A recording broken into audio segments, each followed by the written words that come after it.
Audio clip number 36 انشاءاللہ سورہ بقرہ کی آیت نمبر 105 سے لے کر 107 کی تلاوت، ترجمہ اور تفسیر صراط الجنان سنیں گے۔ بسم اللہ الرحمن الرحیم۔ ترجمہ: اللہ کے نام سے شروع جو نہایت مہربان رحمت والا ہے۔ ما يود الذين كفروا من أهل الكتاب ولا المشركين أن ينزل عليكم من خير من ربكم والله يختص برحمته من يشاء والله ذو الفضل العظيم۔ ترجمہ: اے مسلمانوں، نہ تو اہل کتاب کے کافر چاہتے ہیں اور نہ ہی مشرک کہ تمہارے اوپر تمہارے رب کی طرف سے کوئی بھلائی اتاری جائے، حالانکہ اللہ جسے چاہتا ہے اپنی رحمت کے ساتھ خاص فرما لیتا ہے اور اللہ بڑے فضل والا ہے۔ ما یود، کافر نہیں چاہتے۔ تفسیر صراط الجنان میں ہے شان نزول: یہودیوں کی ایک جماعت مسلمانوں کے ساتھ دوستی اور خیر خواہی کا اظہار کرتی تھی، اور ان کی تکذیب میں یہ آیت نازل ہوئی اور مسلمانوں کو بتایا گیا کہ یہ کفار خیر خواہی کے دعوے میں جھوٹے ہیں۔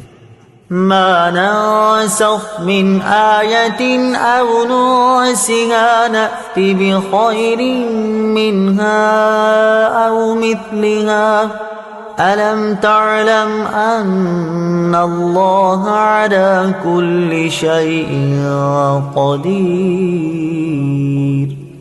ترجمہ: جب ہم کوئی آیت منسوخ کرتے ہیں یا لوگوں کو بھلا دیتے ہیں تو اس سے بہتر یا اس جیسی اور آیت لے آتے ہیں۔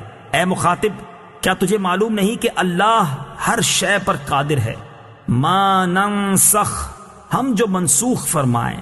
تفسیر صراط الجنان میں ہے نسخ کا معنی ہے سابقہ حکم کو کسی بعد والی دلیل شرعی سے اٹھا دینا، اور یہ حقیقت میں سابقہ حکم کی مدت کی انتہا کا بیان ہوتا ہے۔ اس آیت کا شان نزول یہ ہے کہ قرآن کریم نے گزشتہ شریعتوں اور کتابوں کو منسوخ فرمایا تو کفار کو بڑی وحشت ہوئی اور انہوں نے اس پر اعتراضات کیے۔ اس پر یہ آیت مبارکہ نازل ہوئی اور بتایا گیا کہ منسوخ بھی اللہ تعالیٰ کی طرف سے ہے اور ناسخ بھی، دونوں عین حکمت ہیں، اور ناسخ کبھی منسوخ سے زیادہ آسان اور نفع بخش ہوتا ہے، لہٰذا قدرت الہی پر یقین رکھنے والے کو اس میں تردد کی کوئی گنجائش نہیں۔ کائنات میں مشاہدہ کیا جاتا ہے کہ اللہ تعالیٰ دن سے رات کو، گرما سے سرما کو، جوانی سے بچپن کو، بیماری سے تندرستی کو، بہار سے خزاں کو منسوخ فرماتا ہے۔ یہ تمام نسخ و تبدیل اس کی قدرت کے دلائل ہیں۔ تو ایک آیت اور ایک حکم کے منسوخ ہونے میں کیا تعجب؟ نسخ حقیقت میں سابقہ حکم کی مدت کا بیان ہوتا ہے کہ وہ حکم اس مدت کے لیے تھا اور اب وہ مدت پوری ہو گئی، صرف یہ تھا کہ ہمیں وہ مدت معلوم نہ تھی اور ناسخ کے آنے سے معلوم ہو گئی۔ کفار کا اعتراض تو جہالت و ناسمجھی کی وجہ سے تھا، لیکن اہل کتاب کو تو کسی بھی صورت یہ اعتراض نہیں کرنا چاہیے تھا، کیونکہ حضرت آدم علیہ السلام کی شریعت کے بہت سے احکام تو وہ بھی منسوخ مانتے ہیں، جیسے بہن بھائی کا آپس میں نکاح۔ یوں ہی یہودیوں سے پہلے ہفتے کے دن دنیاوی کام حرام نہ تھے، ان پر حرام ہوئے۔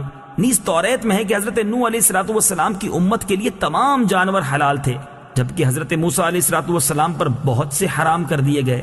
ان تمام چیزوں کے ہوتے ہوئے نسخ کا انکار کس طرح ممکن ہے؟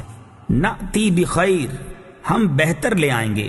تفسیر صراط الجنان میں ہے فرمایا کہ ہم کسی آیت کو منسوخ فرما دیں یا بھلا دیں تو اس کی جگہ زیادہ آسان اور زیادہ ثواب والا یا کم از کم پہلے والے حکم کے برابر حکم لے آئیں گے۔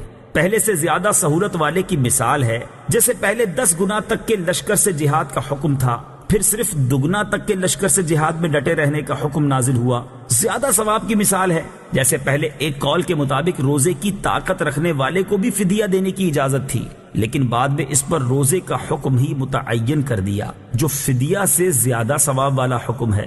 سہولت میں برابر کے حکم کی مثال ہے جیسے بیت المقدس سے پھیر کر خانہ کعبہ کو قبلہ بنا دیا گیا، حالانکہ دونوں کی طرف منہ کر کے نماز پڑھنے میں برابر درجے کی سہولت ہے۔ أَلَمْ تَعْلَمْ أَنَّ اللَّهَ لَهُ مُلْكُ السَّمَاوَاتِ وَالْأَرْضِ وَمَا لَكُم مِّن دُونِ اللَّهِ مِن وَلِيٍّ وَلَا نَصِيرٍ۔ ترجمہ: کیا تجھے معلوم نہیں کہ آسمانوں اور زمین کی بادشاہی اللہ ہی کے لیے ہے اور اللہ کے مقابلے میں تمہارا نہ کوئی حمایتی ہے اور نہ ہی مددگار۔ لہو ملک، اسی کی بادشاہی ہے۔ تفسیر صراط الجنان میں ہے اللہ تعالیٰ کو اختیار ہے کہ اپنے ملک میں جو چاہے جب چاہے قانون جاری کرے۔ جب کائنات میں تبدیلی ہوتی رہتی ہے، دن جاتا ہے رات آتی ہے اور سارے جہان میں ہر طرح تبدیلی ہوتی رہتی ہے، تو شرعی قانون میں بھی تبدیلی ہو سکتی ہے، اور یہ تبدیلی مخلوق کی مصلحت کی وجہ سے ہے۔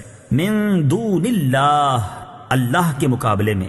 تفسیر صراط الجنان میں ہے اللہ تعالیٰ کے مقابلے میں کوئی کسی کی مدد نہیں کر سکتا، ہاں اللہ تعالیٰ کی اجازت اور اختیار دینے سے مدد ہو سکتی ہے۔ قرآن و حدیث میں اس کی کئی مثالیں موجود ہیں، جیسے حضرت عیسیٰ علیہ السلام بیماروں، کوڑیوں اور نابیناؤں کی مدد کرتے تھے۔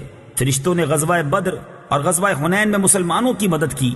حضرت سلیمان علیہ نبینا علیہ السلام کے وزیر نے تخت بلقیس لا کر مدد کی۔ نبی کریم علیہ السلام نے سینکڑوں مرتبہ صحابہ کرام علیہم الرضوان کی کھانے پینے، بیماریوں اور پریشانیوں میں مدد کی۔ حضور غوث پاک رضی اللہ تعالی عنہ اور اولیاء کرام رحمت اللہ تعالی علیہم کا مدد کرنا لاکھوں لوگوں کے تجربات اور تواتر سے ثابت ہے۔